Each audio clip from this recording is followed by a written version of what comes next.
service culture d'Europe 1 débarque en force tous les matins dans ce studio pendant les fêtes pour vous donner quelques idées de lecture, de spectacles, de disques. Bonjour Fred Goati. Bonjour Maxime. Notre spécialiste musical, vous nous parlez de Prince. Prince, évidemment, avec une réédition aujourd'hui. Diane Chenouda, bonjour. Bonjour Maxime, bonjour à tous. Vous allez nous proposer aujourd'hui une sélection des one-man shows à voir pendant ces fêtes de fin d'année. Il y a de quoi faire. Il y a de quoi faire. Il y a de quoi faire. Bruno Kras pour le cinéma. Bonjour Bruno. Bonjour. Vous avez des idées de cadeaux pour les retardataires? Absolument, un superbe coffret Clouseau. Clouseau, on en parle dans un instant, mais d'abord donc Frédéric Goati, oui, qui ziote un peu le coffret Clouseau.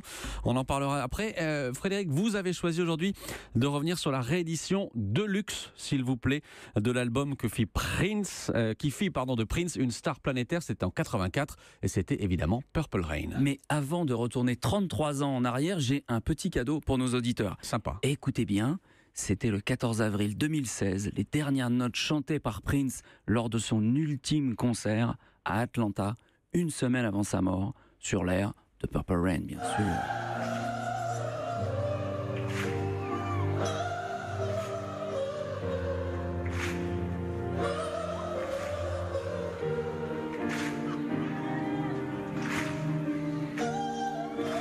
Ah, Purple Rain, c'était la chanson, l'hymne de cet album culte qui commençait comme ça, comme à l'église, avec Prince dans le rôle du preacher.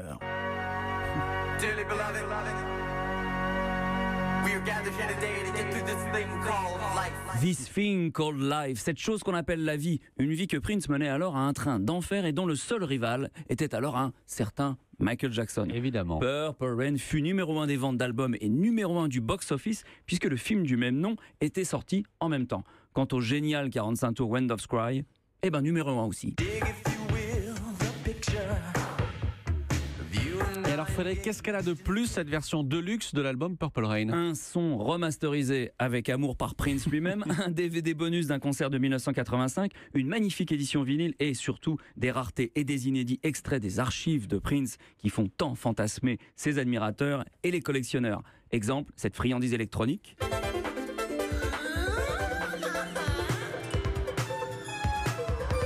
Les années 80. Exactement. Ou encore cette balade de Noël sentimentale et triste, Another Lonely Christmas.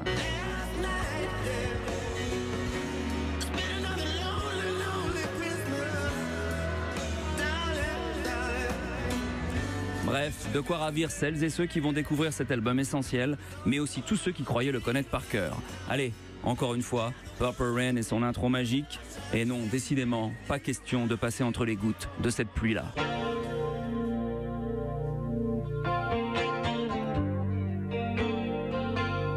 Et là, donc, vous me demandez d'interrompre Prince, en fait, pour continuer. Hélas, oui. Bon, je suis obligé. J'interromps Prince, l'album deluxe, la version deluxe de Purple Rain. Donc, merci Fred Goati. Diane Chenouda, on va changer d'atmosphère. On va rentrer dans une salle de spectacle avec vous. Vous nous proposez ce matin une sélection des one-man shows à l'affiche pour ces fêtes. Oui, parce qu'il y en a pas mal qui sont complètes, Jamel Debbouze et d'autres. Mais alors, vous avez encore quelques places. Il faut se dépêcher pour Pierre Palmade, qui joue jusqu'au 31 décembre au Théâtre du Rond-Point avec son nouveau seul en scène Aimez-moi. Il est très touchant, Palmade, dans ce spectacle très personnel, tout en finesse, quand il parle de lui, de son besoin viscéral d'être aimé, de ses addictions qui remontent à l'enfance. Quand j'étais petit, ma mère me donnait des médicaments, au lieu de me donner des bonbons. Je ramenais une bonne note, j'avais un Actifed. Ça s'appelait Rinutan à l'époque. C'est pour le rhume. Alors j'attendais d'avoir un rhume pour le prendre, mais des fois, non. C'était trop tentant. Ouais, il est touchant. Et alors, il alterne les moments où il se raconte et il joue des personnages loufoques. Et puis, un one-man show très festif et musical. Michel Leb. Ah oui. Oui, à l'affiche au Casino de Paris jusqu'au 7 janvier. Do you like jazz music? Oh shit. C'est un vrai one-man show, Michel Leb, un vrai showman qui célèbre ses 40 ans de carrière, figurez-vous, avec des musiciens formidables, il faut le dire. Il a une pêche d'enfer, une classe, une élégance. Il nous régale avec ses sketchs, de celui de la machine à écrire en hommage à Jerry Lewis, c'est vraiment un bijou. Ouais, avec ses mimiques, il sait tout faire, comique, crooner, chanteur, musicien, et cette passion, comme pour vous Frédéric, cette passion pour le jazz, quand il imite Ray Charles.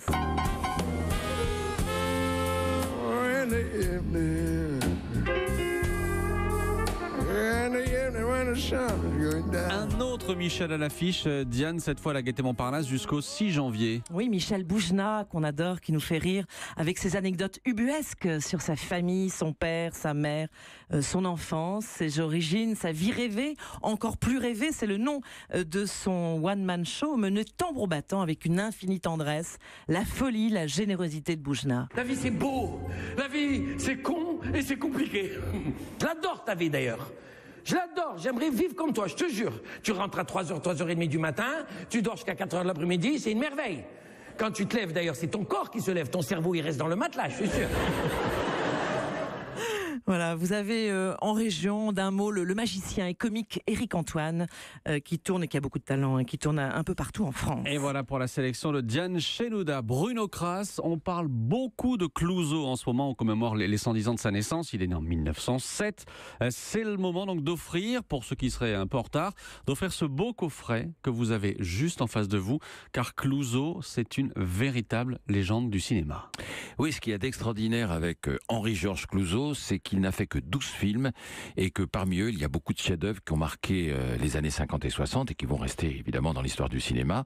On vient de citer Le Corbeau, mais il y a aussi L'Assassin habite au 21 avec Pierre Freinet, Quai des Orfèvres, Jouvet, Le Salaire de la Peur, Montand et Charles Vanel, Les Diaboliques, Signoret et Paul Meurice, ou La Vérité, qui a offert quand même à Brigitte Bardot l'un de ses plus beaux rôles. Alors Clouzot, c'est un personnage hors du commun, une personnalité plutôt sulfureuse, à la fois parce qu'il était connu pour être un tyran sur les plateaux de cinéma, et aussi parce qu'on a l'impression qu'il mettait en scène la noirceur qu'il y avait en lui en faisant des films sombres et très pessimistes sur la nature humaine. Le Corbeau en est un bel exemple. L'histoire d'une petite ville française de province dont les habitants vont recevoir des lettres anonymes, diffamatoires, signées Le Corbeau, qui dénoncent les turpitudes de chacun. On va écouter un extrait. Écoutez bien, c'est une scène qui est restée dans la légende. Pierre Larquet, doyen de médecine, discute avec son confrère, le docteur de la ville, joué par Pierre Freinet, et lui parle de la relativité du mal, et il illustre son propos en balançant la lampe qui est suspendue au-dessus d'eux, de droite à gauche et de gauche à droite, faisant tour à tour des zones d'ombre et de lumière. Enfin, mon cher, tout de même, quand vous rencontrez une mauvaise bête. J'en rencontre une chaque matin dans ma glace, en compagnie d'un ange. Vous êtes formidable. Vous croyez que les gens sont tout bons ou tout mauvais. Vous croyez que le bien, c'est la lumière et que l'ombre, c'est le mal. Mais où est l'ombre? Où est la lumière? Où est la frontière du mal? Savez-vous si vous êtes du bon ou du mauvais côté? On les voit tous les deux. Ah oui, avec la lampe qui se balance.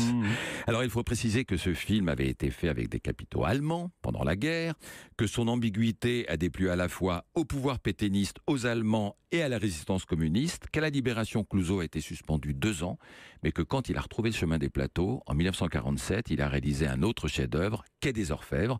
On peut ajouter qu'il est l'un des rares réalisateurs au monde à avoir reçu les 3 plus belles récompenses du cinéma: la Palme d'Or de Cannes, qui s'appelait à l'époque le Grand Prix, le Lion d'Or de Venise et l'Ours d'Or de Berlin. Voilà, tous les films sont dans ce coffret qui s'appelle Clouzot l'essentiel. Et c'est conseillé évidemment par Bruno Kras, et je pense que vous allez devoir l'offrir à Fred Goati. Merci d'avance. Je vais lui en faire envoyer un. Voilà ce que je vais faire.